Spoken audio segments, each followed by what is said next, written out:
Well, on that note, I think we should get started. We should maybe get started. Okay. Hey, guys, it's Lavetta. And it's Miriam. And this is the Notorious Women Podcast, a comedy podcast about some of history's most notorious women. That's right. Yes, it's so good to see you laugh this week, my friend, because I know you've been going through it with your countrymen, and we just want to say I'm going to step aside because again, I'm a Black woman. I'm not going to center myself, as the young people would say. I mean, you could. I'd be okay with that. No, but seriously, I mean, we try and entertain people and make them laugh. But, I just want you to know I stand with you. We stand with the people of Israel, and we stand with the people of Palestine. Mm-hmm. And we don't stand with the terrorists. Nope. So I just wanted to give you this space and see how you're doing. And we're here with you. I'm okay. It's hard. It's been hard. I need to get off social media. I wish you had told me to get off social media, Lavetta. I don't know why telling me to get off social media 75 times you thought was enough. Yeah. I get it though. It's addictive. It's meant to be addictive. Yeah. It is addictive. And because you're scrolling through and then you're like, oh, one more time. And it's designed to keep you there for hours. It really is. And in this case, I have a lot of family in Israel. So it's, as far as we know, no one was directly hit, but they're all, getting conscripted, and it's really bad. Yeah, so it's terrifying. So that's, we stay off of social media. Stay off of social media. And like PSA, terrorism is bad. Just, it's always bad. Always bad. Well, like I say, people are dumb, so you have to say it. Terrorism is bad, and that's how we can easily say we stand with the people of Israel, who have suffered a horrible attack, the worst attack on Jewish people since the Holocaust. Oh, wow. And the people of Palestine, who are now at risk and being bombed already because of retaliation and the regular folks. You and I always talk about the regular folks, exactly, not the politicians, the regular people. And it's really, really important that we separate that it's Hamas, who is a group. Their plan is to get the Jews, all of the Jews, and the people who are under them are stuck, and it's sad, and my heart breaks for all the people. Yeah. Peace in the Middle East and chicken grease. Is that what they say? Do you know when is that what they say? Girl, no, I don't know who said that. I heard it somewhere, probably on Family Guy. I don't know. Allegedly. I'm not blaming Family Guy. It's Family Guy that did this. I hear you. When I was a child. Don't sue us, because I love Family Guy, actually. Oh, no. Don't sue us. I love I've actually never seen an episode. I know. Oh, no. Well, this is the last episode of our podcast because apparently I failed it. No.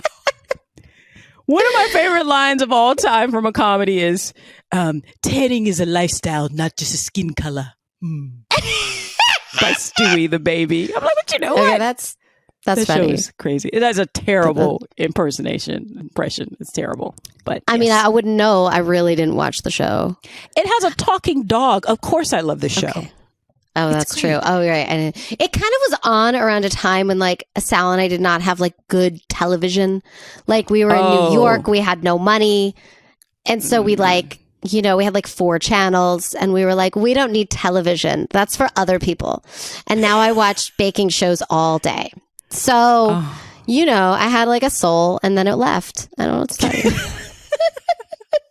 Well, if you ever want to laugh over something ridiculous, watch Family Guy. I do want to do that. Yeah. It is ridiculous. It's a baby I didn't even realize that Stewie's the baby. I didn't realize that Stewie's mom that only the dog understands Stewie. I had been watching it for 4 seasons. I didn't realize that. Wow. Only the dog, who also talks, understands the baby. And the baby's always trying to kill its mother, because I guess babies are trying to kill their mother. I mean, they are. But Stewie has an old Englishman's accent. He sounds like he's in his 50s. Oh, yes. Yeah. Oh my God. Okay, that's funny. ridiculous. I love it so much. So maybe I can be part of the zeitgeist of 2007. All right. Well, darling, I think we should get started officially. We should get started, yes. I believe you are first this week. Is it who's me? your notorious woman? It's you, my friend. Okay. I'm so excited. Okay. Today. Tell me. I am going to talk about Geena Davis. Oh, I know it. Yes. I don't think I know that much about Ms. Geena Davis. I mean, honestly, Queen I of thought I screen. did know a lot about her, but I was wrong. But now I do. Tell me. Okay. So, first of all, I got stuff from Wikipedia and a Vanity Fair article. I just wanted to share that. Okay. So, she was born on January 21st, 1956. In Wareham, Massachusetts. So her mom was a teacher's assistant named Lucille, and her father, William, was a civil engineer and a church deacon. And she also has an older brother named Danforth. Now, I love that. They called him Dan, but let's live in Danforth for a minute because I love that name. Yes. Me too. And she was actually named Virginia, but her brother apparently came up with the nickname Geena because she has an Aunt Virginia. And so Aunt Virginia went by Jenny. So she went by Geena. And okay. Right? That's cute. I like that. So when she was young, she was really interested in music. She learned piano and flute, and she played the organ well enough as a teenager to be the organist at her church in Wareham. Geena Davis is I'm just gonna cut to the end. She has goals. She has #goals for life. Okay. She was a cheerleader and a cheer captain her senior year of high school. Also, I want to be her when I grow up. It's getting a little late. She was a student in Sandviken, Sweden, where she became fluent in Swedish. So her senior year of high school. Now, she wanted to study acting at Boston University. I mean, I did too, but she missed the audition during her year in Sweden. So she went to the New England College. I think it's just called New England College, and then transferred to BU. Oh, okay. Now, here's a fun fact about Geena Davis. She never actually graduated college, but she also never actually told her parents this. So, no. I know, right? And you know what's funny is I thought about it. I probably could have done the same thing because fun fact, my story real quick. I did a musical theater program at the end of my college career, and I just stayed in New York, and I was doing theater, and I got a tiny little tour. And then one day my mom calls me and she's like, oh, your diploma came in the mail. And I literally said, oh my God, I graduated. And she was like, wait, what? And I was like, oh no, the graduation diploma arrived. Excellent.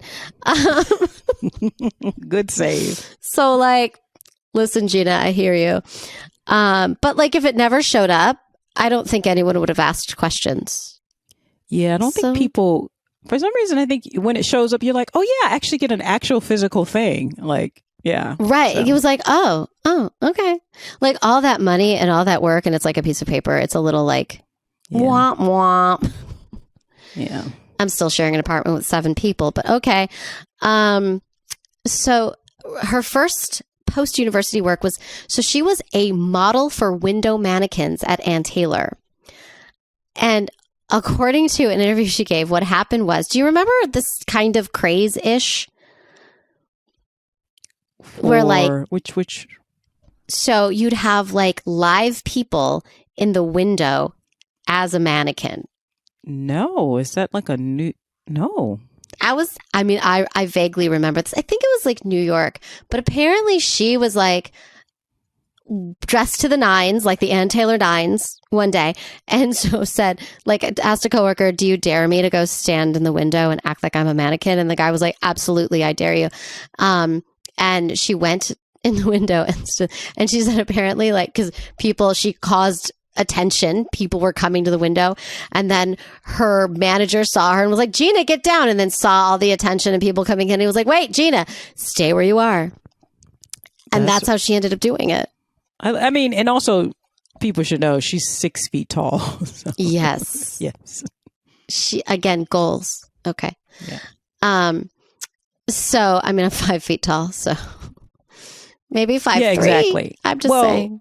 Exactly. Like if you had gone in the window, they may not have stopped because, your average height for a woman. Are you saying I wouldn't have stopped people in the streets for my beauty? They would have stopped for your beauty, but, they would have been like, oh, that's just a lady in the window. Like, because she's 5'3". That is a fact. And I'm 5 feet tall, exactly. So... But a 6 foot tall woman. No way. That's not a person. I mean, even now, a 6 foot tall woman still gets attention because now people are like, are you in the WNBA or, Yeah, I know. So I'm like, thank you for asking, but no. Unless they are, which is cool.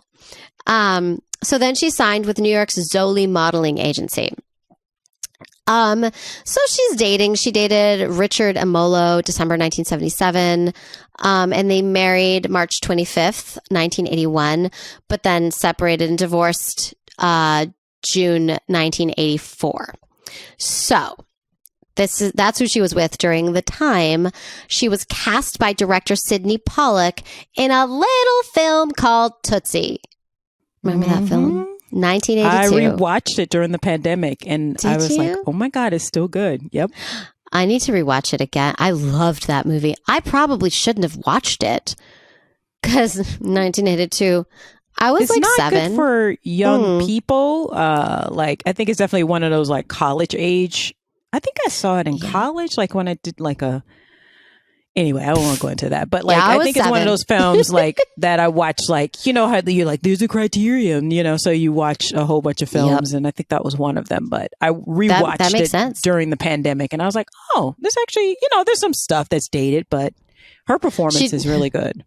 She describes her role as, quote, someone who's going to be in their underwear a lot of the time. Yeah. And then she got a regular part in the television series Buffalo Bill, the character Wendy Killian, which aired June 1983 to March 1984. She has a writing credit in one of the episodes. The series had 11 Emmy nominations, but was canceled after 2 seasons. Well, now I want to see it because I bet you it was really good, right? Yeah. And then around this time, she was guest starring in all of the big ones, like Knight Rider and Riptide and Family Ties and Remington Steele. She had her own series, Sarah, which lasted 13 episodes, which at the time is like half a season. Now it's like, ooh, that's like a season and a half. 13 episodes. Well, not anymore. Not after the writer's strike, baby. Oh, yeah? Yeah. Okay, good. Get them episodes back up. Yep. I would like to, I'm tired of like loving something and then it's over 7 episodes later, Yeah. And then, okay, so then she's, I'm not going to, I will not manage to name every single thing she's done as an actress. Just know that she's badass and has done a lot.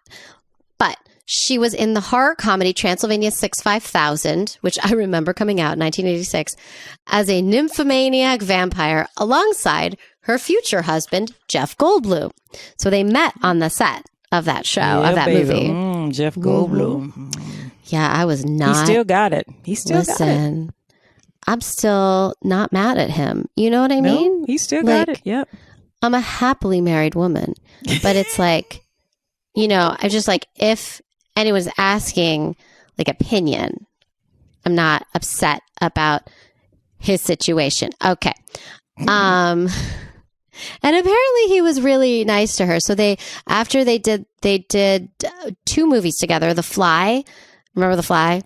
Yeah. The Fly's so gross. I couldn't watch that movie because I just couldn't.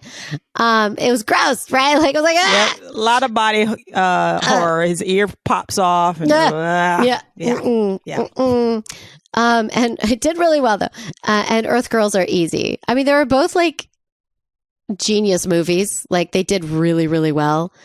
So they filed for divorce. They married in 1987. They filed for divorce in 1990. And she says, to People magazine, she said that her marriage to him was, quote, a magical chapter in my life. Oh. End quote. Okay. I guess I am saying a lot of the movies that were like maybe like ones that stuck in my head. I'm going to be totally biased about the situation because she was in Beetlejuice and I can't not talk about Beetlejuice. Beetlejuice. So I have my other favorites. Beetlejuice. I just said it 3 times. Hey, no, you cannot. Stop it. Stop it. It's too late. Stop He's it. right here. No. Michael Keaton, what are you doing? I'm just kidding.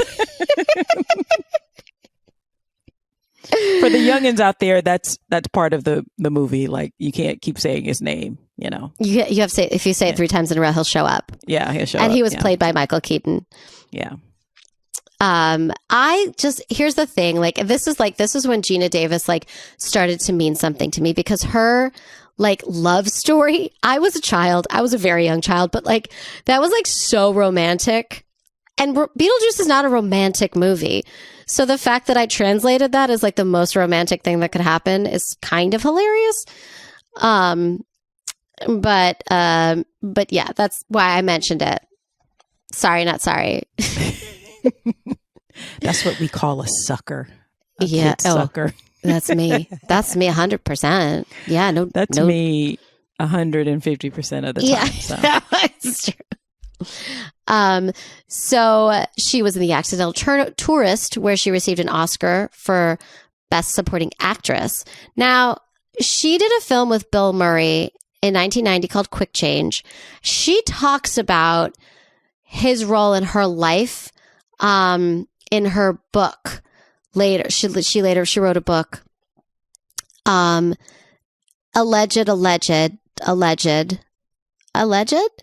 where he was a very toxic human to her. Yeah, it's like that he was very aggressive with her and is someone who wants to put the co-starring woman like in her place kind of thing. Alleged. It's alleged. Did I say alleged? I hope so. Yes, you did. Yes, you did. Okay. But I just want to share that happened. And then, yeah. So Thelma and Louise came out in 1991. Okay. She received her Academy Award nomination of Best Actress. Now, 1992, A League of Their Own. Okay, like I've already talked about A League of Their Own on this podcast. Yes, you can talk about it more. But I'm going to talk about it more. Okay. Because she brought to the world and to light women's sports, like, which in the 90s was such a powerful thing. I remember I was a teenager. I was like a young teenager when it came out in 1992. P.S. She won a Best Actress Golden Globe Award, but I saw friends sign up for sports because of this movie. I saw how like beautifully effective it was in women sort of seeing themselves as an athlete, as a potential athlete even. Yeah, absolutely. Okay. So then there's like a lot of movies she did through the 90s. The movie Speechless, 1994, which I definitely loved. And then by the mid to late 90s, her career had become less and less noteworthy. People were less inspired to critically acclaim her. And she talks about this time a little bit. Now, she did stuff still. She was still in movies. She was still like Speechless. She was nominated for a Golden Globe. But like, honestly, she could do anything and I would nominate her for a Golden Globe, but that's me. Okay. She did an interview in 2016 with Vulture. And she says, quote, film roles really did start to dry up when I got into my 40s. If you look at IMDb, up until that age, I made roughly 1 film a year. In my entire 40s, I made 1 movie, Stuart Little. I was getting offers, but for nothing meaty or interesting like in my 30s. I'd been completely ruined and spoiled. I mean, I got to play a pirate captain. I got to do every type of role, even if the movie failed. So that's a movie I love, The Pirate Captain. I love that one and the one with Samuel Jackson. Which one was that? Before Night Falls. Oh wow, you're like ready. That movie's so good with her and Samuel Jackson. It's so good. I mean, she did so many like iconic movies, and I think it's so interesting that even Geena Davis, who did so many iconic movies in the 80s and the 90s, till the second she got an age wrinkle or half an age wrinkle, I mean, she's still drop dead gorgeous. They were giving her less and less interesting things to do. Yeah, I think, I know she's talked more about this publicly, and then you're going to get a little bit more into that. But I specifically think that this is very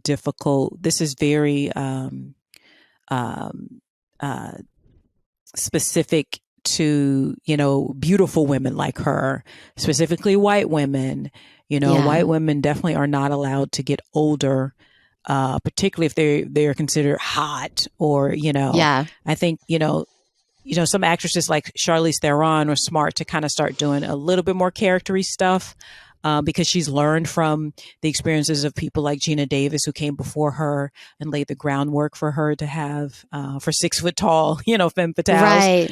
Right. But I think it's like they start to punish women for just surviving past 40. It's like, it's crazy. Yeah. And there wasn't, I think there's a greater sense now of women when they are a certain age, they can do amazing things. Look at Kate Winslet in Mare of Easttown, right? And she was lauded for going there and being her. Like, I don't know. No, and I will say that is television. I think that is why I think because of the experiences of stars like Geena Davis in the 80s and the 90s, actresses who are now getting into their 40s and 50s, they're like, oh, it's easy. And also it's more acceptable to pivot, to be fair. When she was coming up, once you start doing films, there used to be a big delineation between TV actors, movie actors, stage actors. Yep. And they didn't crisscross, but smart actors would always, particularly if they came from one medium, would go back and forth. But I think it's probably not until like mid 2000s or 2010s that it actually became a little bit more acceptable to go back and forth. And then when Oscar winners started doing television and then being able to go back to movies, because actors just want to act. They just want to work. Do you know what I think? We can go on for days, but I feel like Breaking Bad changed the narrative. I feel like changed the narrative. Yeah. Mad Men, maybe, like, because they were so popular and so good and things like also, I'm thinking of what's the one with Glenn Close? Oh, I loved it so much. She's the lawyer. I didn't watch it, but I know exactly what you're talking about. Oh, it's so good. Yeah. And then like Ted Danson shows, like her work in that, like people, when big stars like that started doing television, even if they're limited series, and started getting critical acclaim. Right. Then it's like, okay. I think it became more acceptable within the industry because you were at the mercy of producers, but also agents and managers. And and they used to tell actors like Geena Davis, once you do movies, you're not going back to television. That's a downgrade, but but go ahead. It's interesting. So she also like married a man, Rennie Harlan, who's a director, September 1993. So she teamed up with him for 2 movies, Cutthroat Island and The Long Kiss Goodnight, 95 and 96. Oh, that's what, Long Kiss Goodnight. I wondered about that. Did I say that? Yeah, that's you didn't. You said something else. Yeah, that's the one I love. That's the one I love that one so much. I love that one too. It didn't do great. But it was so good, and the idea was to make her an action star, and I'm like, you could have kept going. I would have watched that all day. Me too. So what happened was they did those movies, and then in 1998 she divorced him and took 2 years off to, she says, to reflect on her career. Okay, you cut out a little bit. You said in 1990, when? 1998. 1998, She divorced him. Now, I was like, did I hit mute again? No, I didn't. So what happened was she filed for divorce on August 26, 1997, a day after her personal assistant gave birth to a child fathered by her then husband. Shut up. I know, right? What? You have Geena Davis. Okay, wait a minute. Follow-up question. Is he still alive? Is he still with us? Listen, I'm gonna just pray for his soul right now. That's what I'm gonna do. Okay? Because you are fucking kidding me. That's right. Dude. You had Geena Davis. You had one job. Keep your dick in your pants. Zip it up. Nope. Oh, my Lord. Couldn't do it. My God. So then she dated in 1998, Iranian-American cranial facial plastic surgeon, say that 3 times fast. I don't want to mess his name up. Reza Jarrahi. Reza? I think Reza. Married him, allegedly married him on September 1st, 2001. Okay. They have 3 kids. A daughter born April 2002 and fraternal twin sons born May 2004. Twin moms unite. Okay.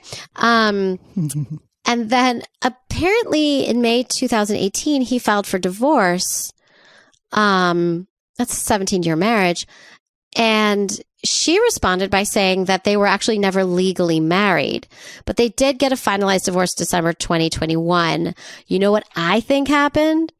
What? I think they had an accidental common law marriage. I think in her head, she's like, yeah, I don't really want to marry you, but I'll live life with you. But then I think there's like common law. That's my guess, because she was like, we weren't legally married, but then they did divorce. So that makes sense.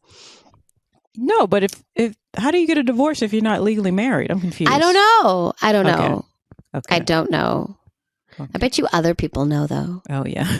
Okay. So then she played our president, Commander-in-Chief, in the show Commander-in-Chief. That's right, baby. And it's so good. Yes, and it was canceled after its first season, and I know why. And it's because we still can't even pretend to have a female president. We can't even pretend. Even if it's Geena Davis. Oh, my God. Okay. You know how bad sexism is? That sexism is so bad that even racist white men, in their mind's eye, could be like, a black man who I think is, inherently beneath me is still smarter and more capable of having the vote than my mother or my daughter, who, even though in theory that didn't, in theory that is possible, but that is how ingrained sexism is, even in white men. Really, we couldn't even have a show about it. Jesus. Yeah, it's just guys, like. We love some of them, not all. We know, that's given, but a lot of them got some issues. Yeah, man. They can't even fathom a pretend female American president. P.S. She was nominated for an Emmy and a SAG Award for Outstanding Female Actor in a Drama Series. She was awarded in 2006 a Woman in Film Lucy Award, but still, we can't keep this show on. No, we might give people ideas. Yeah. Okay. So in 2004, she was watching a children's television program, or several children's television programs, with her daughter. And she noticed that there was an imbalance in the ratio of male to female actors and characters, I should say, right? So she went on to sponsor the largest ever research project on gender in children's entertainment, resulting in 4 discrete studies, including one on children's television at the Annenberg School for Communication at USC. The study, which was directed by Stacy Smith, showed that there were nearly 3 male characters to every female one in the nearly 400 PG, PG-13, and R-rated movies analyzed. In 2005, she teamed up with the nonprofit group Dads and Daughters to launch a venture dedicated to balancing the number of male and female characters in children's television and movie programming, I should say. So, 2007, I love her so much. She launched the Geena Davis Institute on Gender in Media, which works collaboratively with the entertainment industry to increase the presence of female characters in media aimed at children and to reduce the inequality in Hollywood and the stereotyping of females by the male-dominated industry. For her work in this field, she received an honorary Doctor of Fine Arts degree from Bates College in May 2009 and an honorary Oscar, the Academy's Jean Hersholt Humanitarian Award in 2019. Listen, Geena Davis, Lavetta Cannon, and Miriam Littner-Brynick are all trying to do the same thing. I really just wanted to put my name in the same sentence as her name. So I did that. But yeah, go on. Well, I'm sorry to interrupt. I was just going to say because we all suspected that was the case, but to actually get the numbers and to see it on paper and then present it to people so they can be like, we thought there was an imbalance, like where this prejudice and unconscious bias against women comes from. And there it is in black and white in numbers, you can see it. Exactly. Like it is a scientific study. Mm-hmm. Like, it's not a he said, she said. It's not like, well, I feel this and I feel that. It's a scientific study. Yeah. And I had the fortune of going to I think it was like a Writers Guild Foundation or something where she presented one of her some of this material from her institute, and my mind was blown because it's worse than we thought. Like when you get into the numbers, like what you just said, like 3 to 1, like what? Women make up half of the population. I mean, like what are you talking about? True. Let me tell you. So I don't know why it took so long to talk about her. There is a documentary that I saw kind of when it was out, or maybe later. I don't remember. It's called This Changes Everything. Yeah. You guys watch this documentary because you thought it was bad, and it's worse. It was worse. And she really is stepping in and changing the narrative. Mm-hmm. She is doing the work. And listen, Geena Davis is saving the world. I don't think that's like a big statement to make. I think that's reasonable. Yeah, because she's helping to change the mindset. I'm sure it's been like pulling teeth in Hollywood, which shapes culture and mindsets of the American and global public. Watching really does audience. It really, really does. So she's doing the real work that can have real life consequences and change in a positive way. So love her so much. So she also is one of a handful of celebrities in 2011 attached to USAID and Ad Council's FWD campaign, an awareness initiative tied to that year's East Africa drought. She launched the annual film festival that's still going on in Bentonville, Arkansas, to highlight diversity in film, accepting films that prominently feature minorities and women in the cast and the crew. It's still going strong. I now have friends who are in the business. They're like, I have to go to Arkansas. I'm like, who has to go to Arkansas? Oh, yeah, Bentonville. Okay. She's also a huge supporter, no surprise, of the Women's Sports Foundation and an advocate for Title IX, right? Title IX, which was a Congress equality passed in the 70s for equality in sports. And now she's working on expanding it to prohibit gender discrimination in American educational institutions. She is doing the work. Yes, indeed. By the way, did you know that she was one of 300 women who vied for a semifinals berth in the U.S. Olympic archery team to participate in the 2000 Summer Olympics in Sydney? Now, she placed 24th. But she didn't qualify for the team, but she participated as a wild card entry. Okay. And she'd only been doing it for 2 years. I'm just saying, she can do no wrong. Wow. Okay. Yes. And that is Geena. She's still doing movies, by the way. She's got another movie coming out. Oh yeah, she's still around. Like it's weird when we have subjects who are still alive. I know. It's just like, you can go and look all this up and actually see them live. You can see them live, and you could learn some of this, much of this, I don't remember. The documentary is out there for you. But I love what she does. And I feel like what she does so aligned. Like every time I read about what she does, I'm like, yes, that's what you and I are trying to do too. You know, like change the narrative. It's so important. Also, it makes you go, oh, that's why I wasn't interested in some of those movies that all, you know, because they weren't talking to me because I'm a girl. They really just weren't. They didn't care, you know? So anyways, I love her. I love her. You and me both. Thank you so much for sharing that. You're welcome. And I apologize. I'm still in Florida with my grandparents, and old people really, really talk really loud. I don't know why, but yeah, there's that.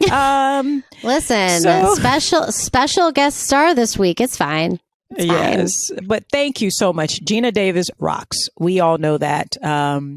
And we hope you guys know that. And again, look up some of those movies, look up her filmography because she is a bona fide star, movie star. So. She really is. I love her. Now from movie star to bandit. What I love about this podcast. Okay. Yes.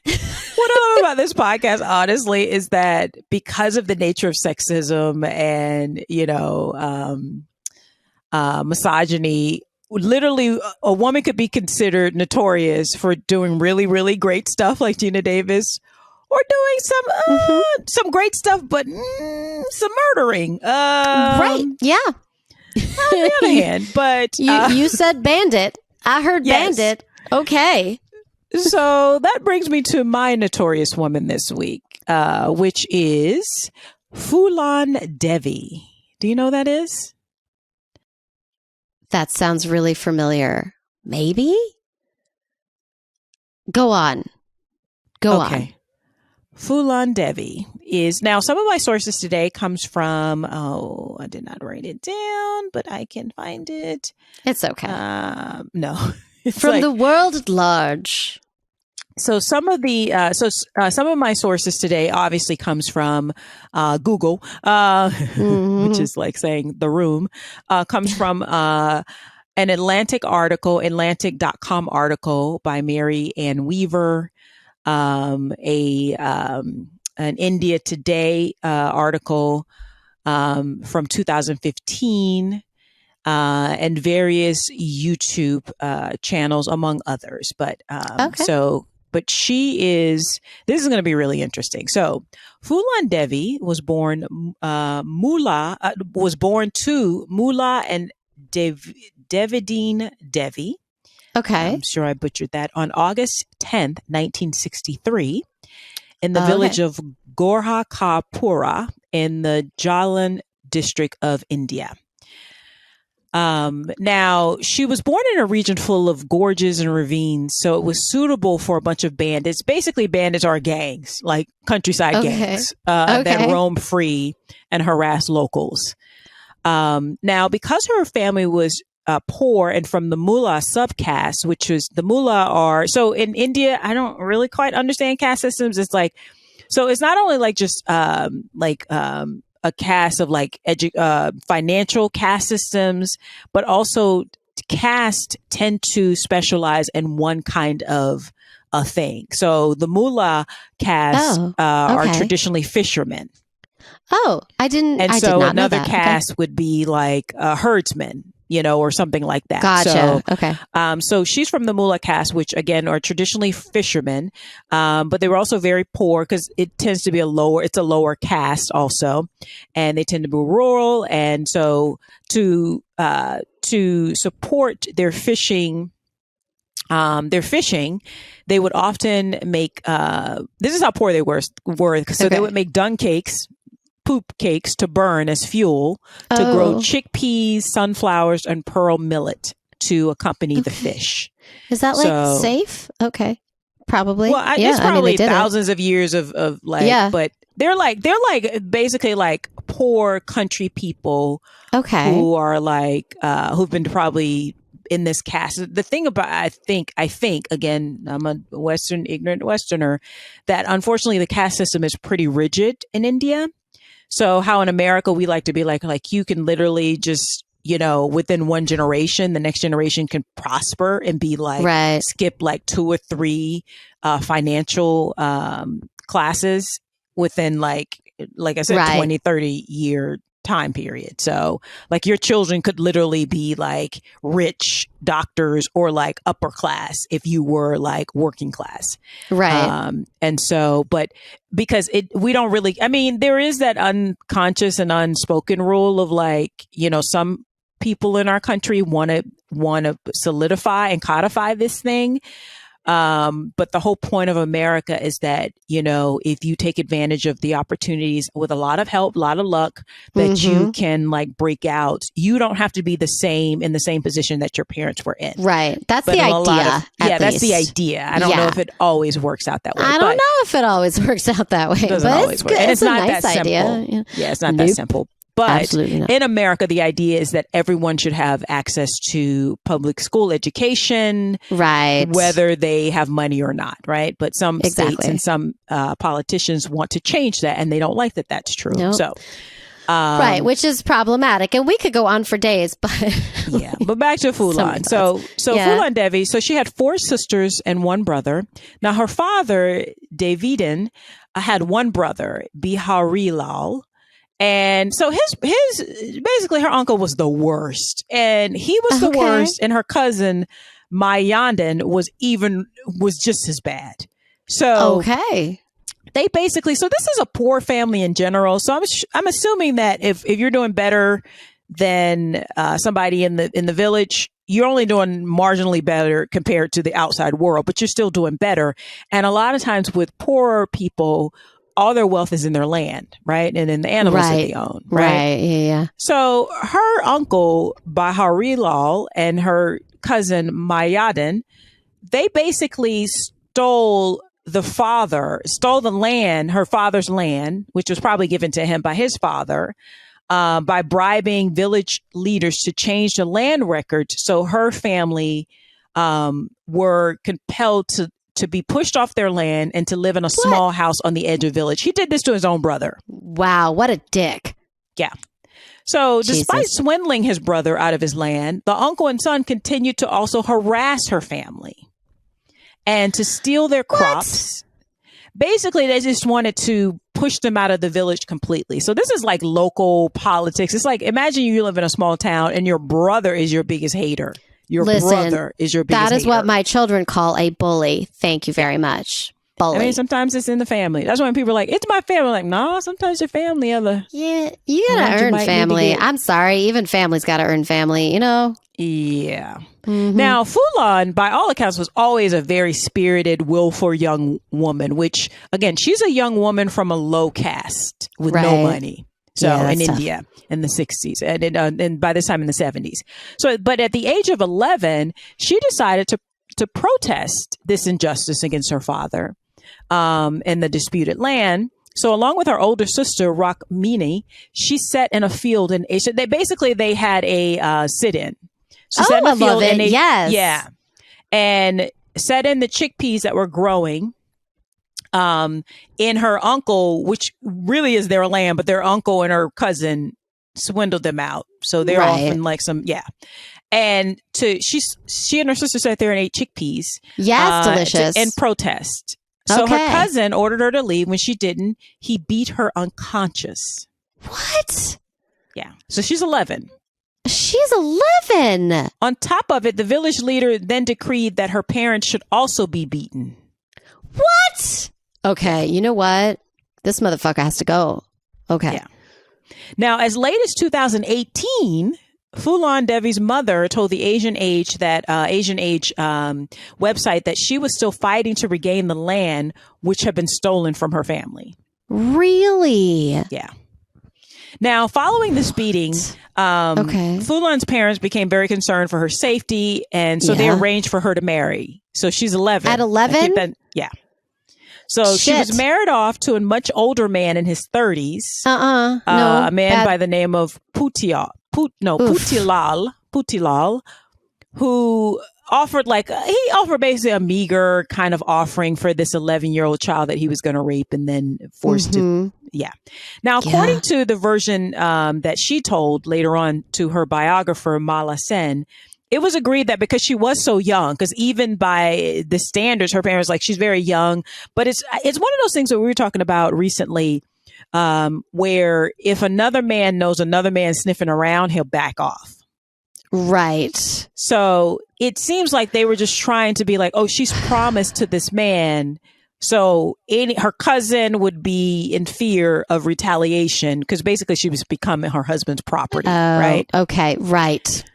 So the agreement was, according to Phoolan, as she's told to her biographer, that because she was only 11, what's the guy's name? Putilal was to wait 3 years. So basically they're married but not living together. So the ripe old age of 14. The ripe old age of 14. Yeah. He was supposed to come back and get her then, but less than 3 months later, he came back and took her away. I want to chop his balls off. An 11-year-old girl. Now, she refused to have sex with him because she's 11. She's 11 and he's ill, an old man in his 30s. But she also fell ill. So, I mean, she's useless now. I can't have sex with her. And she fell ill. And apparently she fell ill with measles because she's 11. Because children's diseases happen when they're children. Okay. Thanks. Yes. Now, though she was ill, the fact that a wife would leave her husband became scandalous. These people cannot catch a break. What? So her parents feared disgrace. So because of that, her cousin, ever sniffing around, don't trust this motherfucker, offered to talk it over with the husband who's mad that she got sick and wouldn't have sex with them. He needs to die in a fire. I'll say it. Okay. So the cousin's like, well, I'll talk to him for you as long as you sign this document. Oh, Jesus. And the family her parents were, illiterate. And they were like, because other people were like, no, he's trying to get you to sign over the land. And they're like, no, we're not signing it. So that wasn't going to work. So Devi's mother sent her to a distant village in Tioga, where she should have done that before you married her off. All right. Sorry. Go on. They're trying to be good people. And, again, they're illiterate and they're just, yeah. So, okay. So she sent her to live with a cousin who was recently married, so she could basically sort of be like just to look after her, right? And ward. The cousin, she was their ward. Yeah. Now the cousin Kailash apparently sort of was like an errand person for the local gang, these people don't go to office jobs, they don't have Uber to work for, they're just trying to make a living. So they're if you either grow your stuff, catch your stuff, or you find ways to get cash, right? Right. So while there, she was ordered back because apparently she met this guy and she started having an affair. So the guy's wife... she's like 11 or 12? She's 12 at this point. Oh, jeez. Okay. Well, when you get married off... I know. So the wife of the guy was like, no, you need to get the hell out of town. So she went back to her village, where now she's back in the village where, again, the uncle and the cousin are harassing her family. Right. Where the second son of the village leader became infatuated with her because in misogyny... If any man decides that you're his, he feels like he has a right to you. Yep. So he liked her, but she didn't return his affection, so he attacked her. Wow. So, yeah. So she cannot catch a break. Okay. No, she can't catch a break, and it gets worse. So, again... She needed to leave the village, but where to go? She's not protected there. Her asshole husband, she's not really sure she wants to go back to there. And he said he wouldn't take her back. But around this time, he said he would take it back. And according to the cousin, he finally pressured the husband, Putilal, to take her back. Okay. So in the meantime, he had taken another wife. So technically, she's the first wife. Hang out, But technically she'd be the first wife, but she was treated as a second wife. So the first wife mistreated her. Oh, God.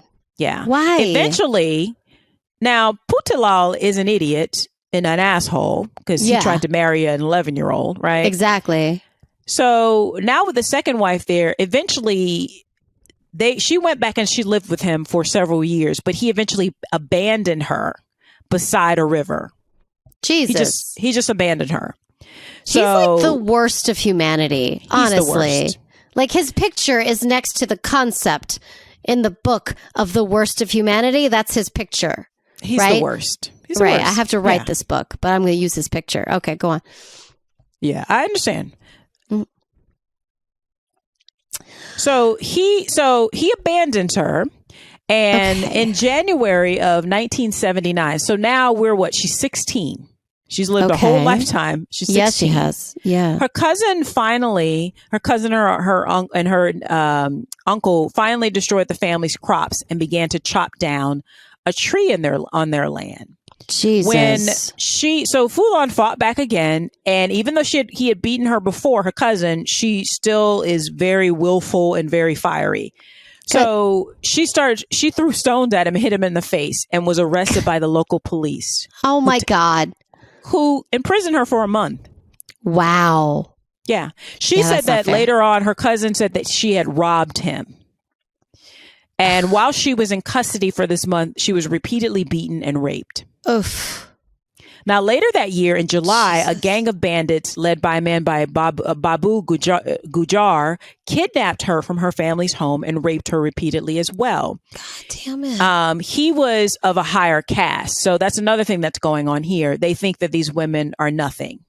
Yeah. So his second in command, a man by the name of Vikram Malla, who was from the same caste system as her, he didn't like the way that they were mistreating her. Also because he just wasn't an asshole and a creep.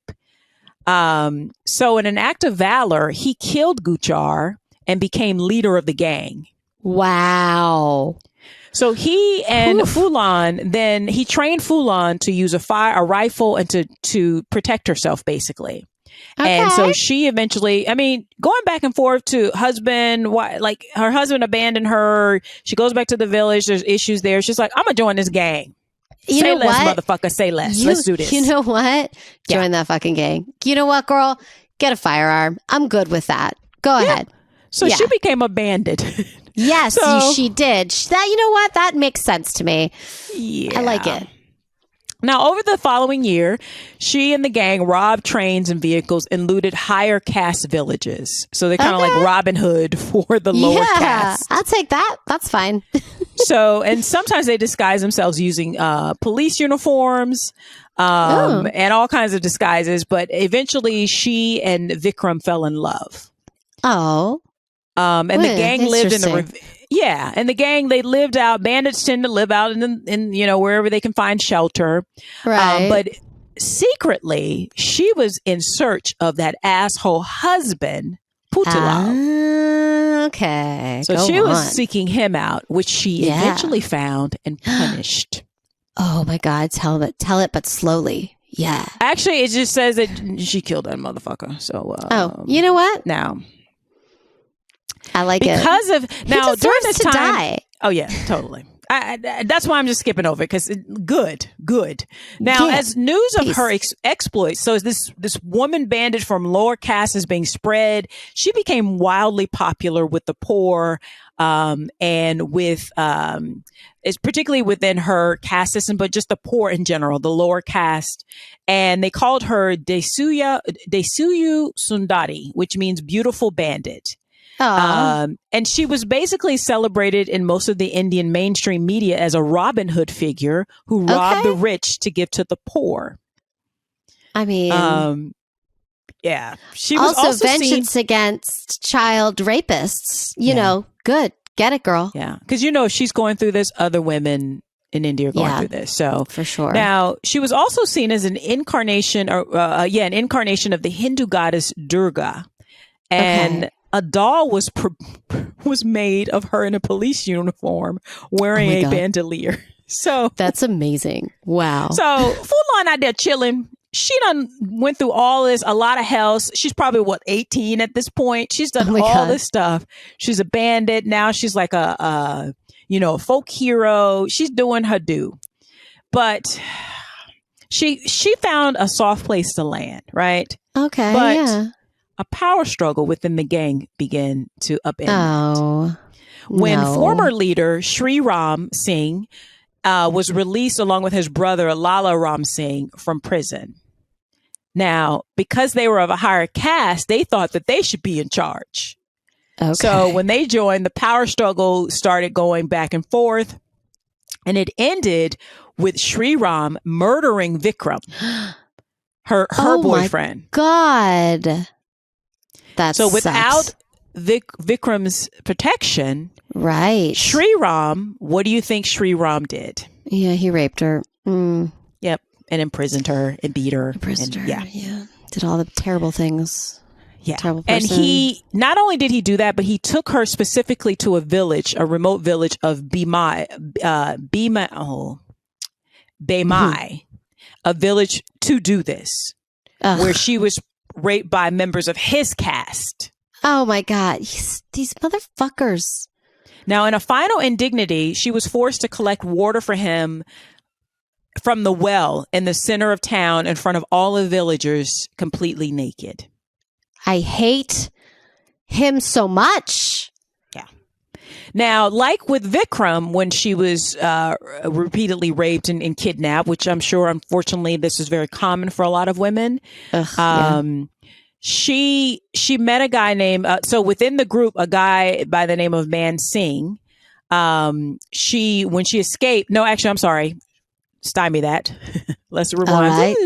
Right. Eventually, she managed to escape with a guy who was just like, okay, this is ridiculous. They have you tied up in here, and this is ridiculous. So a guy who had a little bit of a conscience helped her escape. And when she escaped, she met a man by the name of Man Singh. Okay. And the two formed a new gang. Okay. So they became lovers, and they were on the run. Now, the following year, so imagine this has happened to her. So she had a soft place to land till this asshole came in who should have been her protector as well, because she's in his gang. But instead, he betrays her by taking her to one of his villages, where he allowed any guy who wanted to come in could just come in and have his way with her. This is terrifying. So many penises to chop off, Lavetta. So little time. It's terrifying, right? So of course she's burning, and she's not one to forget. But also, this is unconscionable. This is reprehensible. This is wicked. Yeah. So she returned. The following year, she reportedly returned to Bemai with her gang, and on Valentine's Day, February 14th, 1981. Speaking through a loud hailer, she demanded that the villagers hand over Sri Ram Singh and his brother. Okay. When they wouldn't do it, now reports are that they were away at a local village, another village at a wedding. So the town people were like, they're not here. But her gang went to house to house looking for them and taking valuables. And when she couldn't find them, when she couldn't find them, 22 of these men from the Thakar, Thakur, Thakar caste were lined up at the Yamuna River and shot from behind. Oh, shit. 2 survived and 20 died. Whoa. Now she ain't fucking around. Now the Bemai massacre led the Thakar farmers to pressure Prime Minister Indira Gandhi to impose the rule of law. So later, when Phoolan was arrested, she claimed that she was actually not there at the time. And this was corroborated by the evidence by 2 men who survived, who stated that they didn't lay eyes on her. That a man named Ram. That wasn't her goal. Her goal was. She could have given it's hard to tell. I mean, honestly, if I was in her position, I absolutely would have done that. I mean, I wouldn't have done innocent people. I would actually kill the men. I'm looking for the men who looked at me and touched my body. Goodbye. But she couldn't. She was so angry. And remember, she was in this place locked up, and anybody from there could come in. Yeah. So it could have been one. It could have been a lot of the 22 men who were killed too. That's true. Okay, but it was so many that she may not even remember. Yeah, that's true. That's a good point.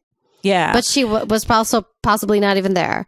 She possibly was not even there. And so the two who survived said that a man named Ram Avtar was giving the orders. But, Okay. Now, according to journalist Kushwant Singh, it was Phoolan who put the men to death, according to this journalist.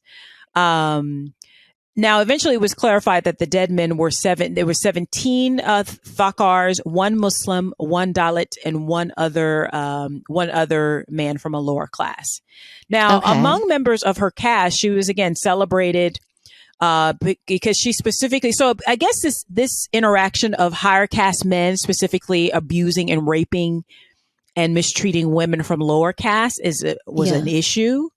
So the fact that she was getting revenge on these higher caste men was just like, she was kind of like a female Jesse James type. Listen, I'm okay with it. Honestly, fuck them. Yeah. Now, again, this is in the rural, like deep country bumpkin kind of places is what we're backwoods is how we would characterize it in the States, just to give people context.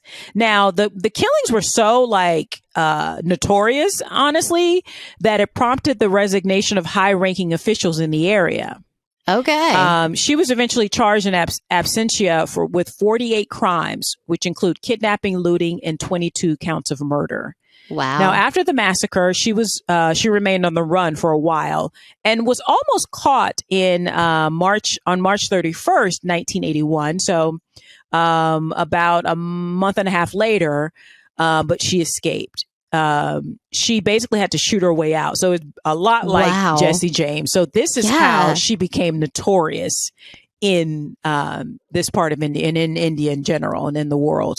Now, again, you feel bad for these people, but then these motherfuckers held her mother in prison for 5 months. Nope. Mm-mm. Because again, she's some woman from a lower caste, so who cares, right? Now, Phoolan Devi was on the run for nearly 2 years. Wow. And she surrendered in 1983 after long negotiations with police authorities. And when she finally surrendered, she showed up dressed in a police uniform and still armed with a Mazar rifle. Wow. She bowed before the representations of Durga and Gandhi, then prostrated herself in front of the authorities with 8,000 people watching who had shown up. This is how popular she had become. Dang. Okay. Now, for her surrender, she'd set conditions including no death penalty for anyone from her gang, a maximum custodial sentence, basically jail of 8 years, no use of handcuffs. She wanted to be in prison with her group, her gang, and she wanted to be in prison in Madhya Pradesh and not in Uttar Pradesh, which is where Bemai, because she felt like she'd be mistreated there. Yeah, she would be. She's right. Her family, she's right. Her family being given the land, their land with a space for a goat and a cow, and her brother to get a government job. That doesn't sound like... I feel like that's doable. We could do that. She could do that. Now, and again, she was embarrassing them because she was on the run. And so this illiterate, dumb, lower caste woman was outwitting authorities. Maybe lower caste doesn't mean stupid. Okay. Yeah. Okay. Now, she, along with 7 of her men, including Ma Singh, surrendered. Mala Sen records that the male journalists... Of course, because men are going to be dicks, even the supposedly good ones. Only thing they could focus on was how unimpressed they were with her looks. God, you know what? Fuck you. That's what you know what? What do you look like? Did you brush your hair today? I don't even know. Do you shower? I don't know. They probably look like a diseased thumb, as most of these men look like. So, like a diseased thumb. Lavetta, that's a really good image. Thumb. Yeah. I really appreciate that. Thank you. Yeah. You're welcome.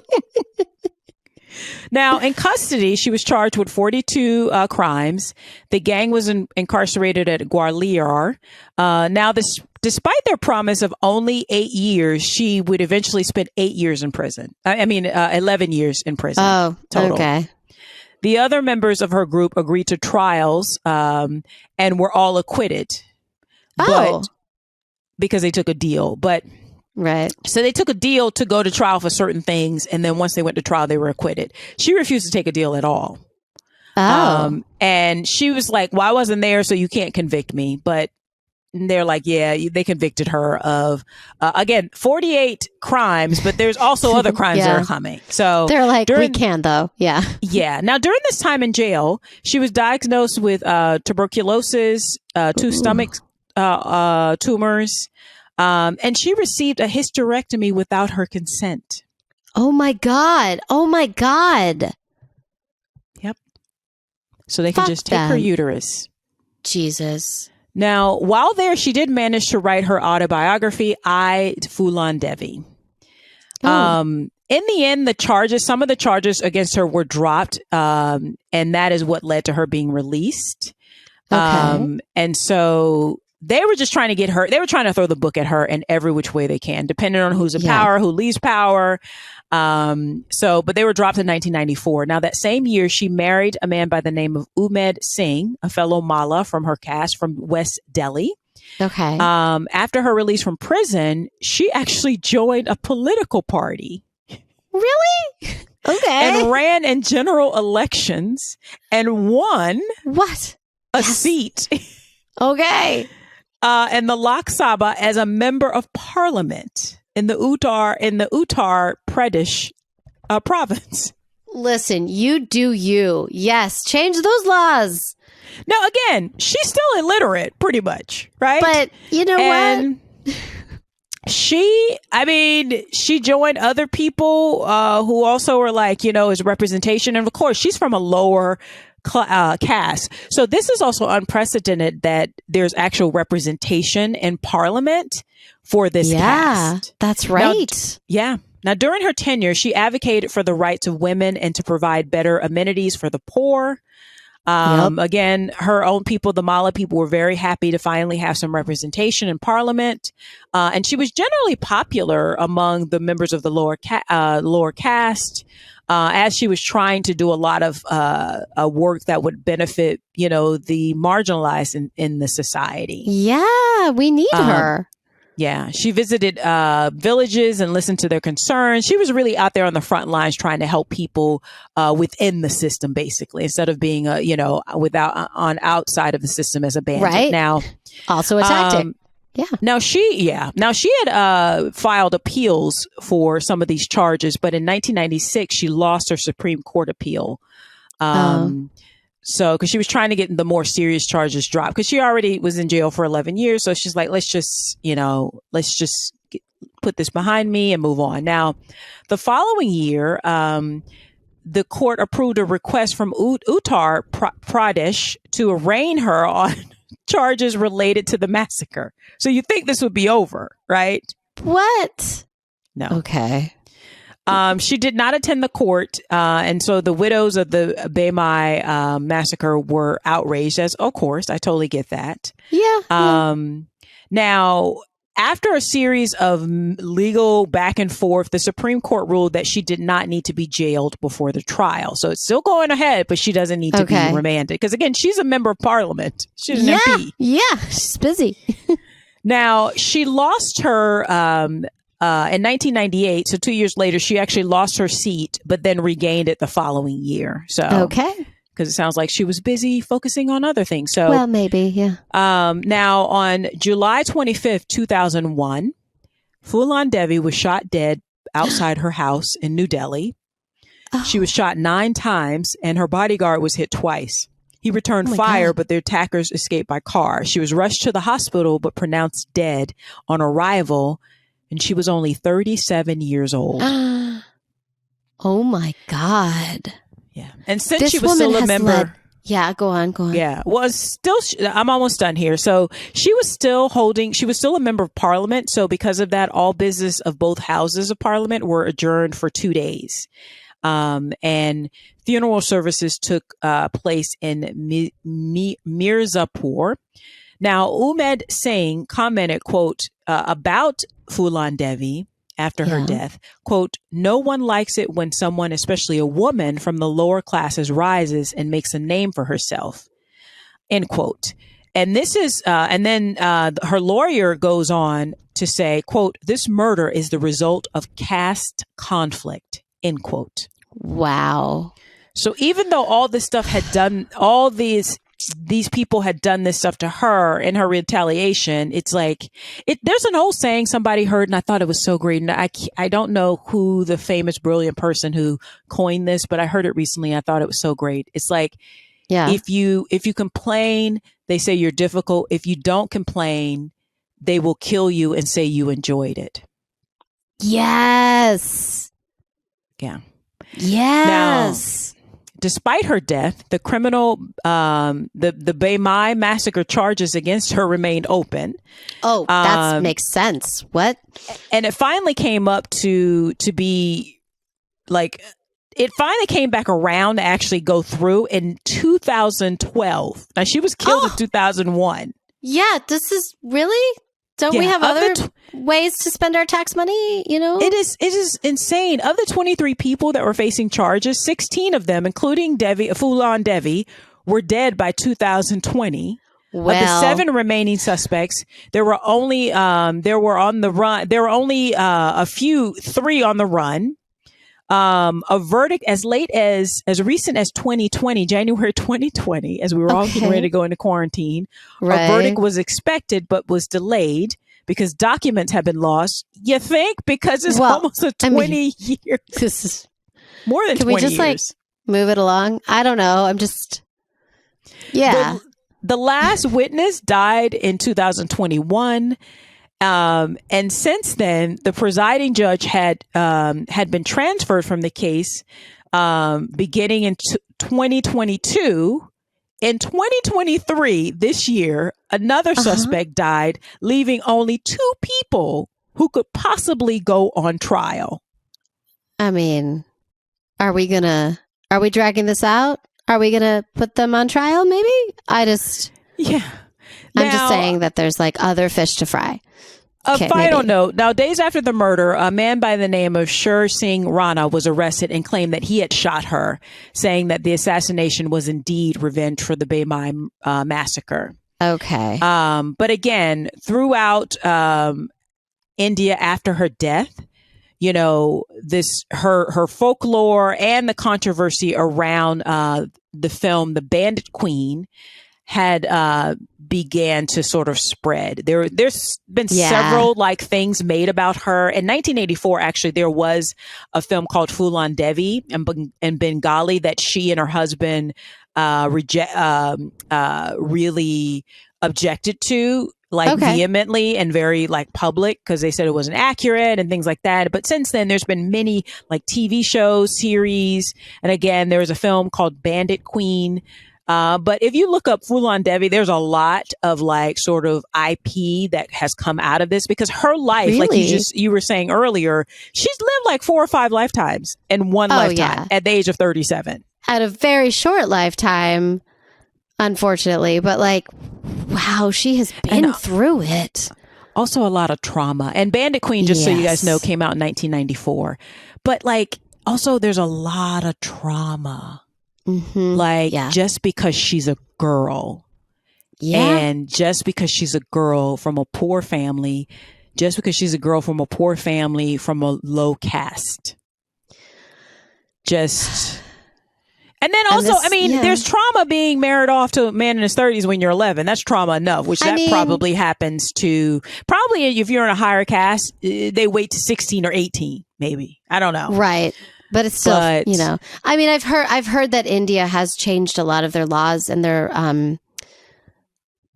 when it comes to marriages and things. It's a slightly different world. This is what I have heard, that it is much better.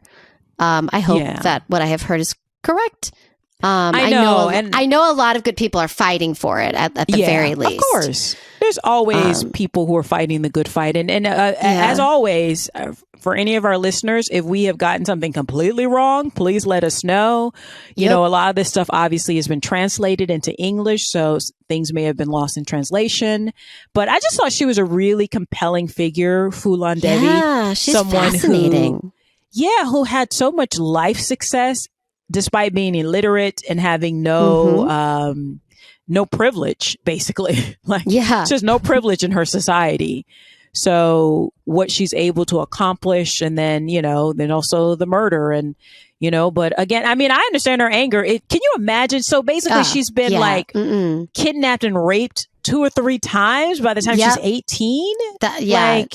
Like almost anything she ends up doing, I'm like, well, I mean, what did we think would happen? Like we gotta, that's the thing is like, okay, yeah, jail her. I mean, she committed crimes and that's terrible. But also like, can we talk about society and like why this happened in the first place? Like, let's like root of problem this, Yeah, that part. But so again, I mean, I just thought she was a very compelling character. She's indeed a great example of what usually people think about when we say notorious. Yeah, for sure. For sure. So that is Phoolan Devi, my notorious woman this week. So awesome.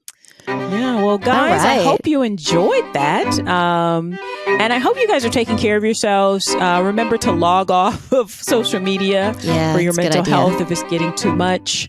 And also to follow us on all the things. Subscribe, download, like, share our podcast with anyone you think who might be interested in this kind of topic. If you have some women you'd like to suggest, please feel free to do so. You can also, Miriam's going to get into our social media, but you can also support the show. Like subscribe, copy the link, and send it to your friend that you think might like it. Download, that always helps. Give us a 5-star review. We love. That's how you can do it. And all of that is free. But if you also want to give us some money, we will take that as well. And you can do that. You can do that by going to our Patreon at patreon.com/notoriouswomen. And you can support us for as little as $2 a month. You can do $5 a month. You can do $10 a month. Or you can do a one-time donation to help us cover some costs of making this podcast for you every week. And Miriam will tell you in other ways how you can support us and find us. Yeah, so we are on Instagram. Because everyone's on Instagram, right? Is that how the kids do it these days? I'm not even sure. But we're on Instagram. I think so. Notorious Women Podcast.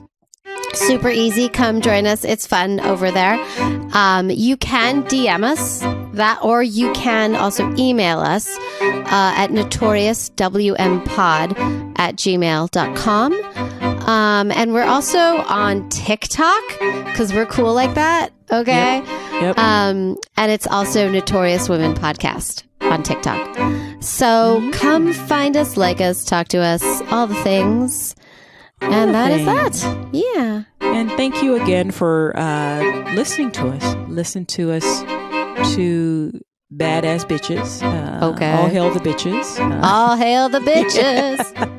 I'm just kidding. But more importantly, take care of yourselves. I know we tend to try and keep it light and funny and informative, but we also are human beings living in this world, and take care of yourselves. Hopefully our podcast can offer some solace and some distraction. But just in general, if you need to take a break, it's okay. You're not going to solve everything by yourself online by going crazy. Okay. So this is for you, Miriam. I'm looking at you. I know. I'm like, but you guys listen to Lavetta. She's so helpful. She's got me through this week like a lot. So you're the best. Yeah. Oh, I appreciate that. So are you, my dear. And so are you, our audience. But again, that wraps it up for this episode. All the love. All the love. All the love. So that wraps it up for this episode of Notorious Women. And we will see you guys next week. Thank you. Bye. Bye-bye.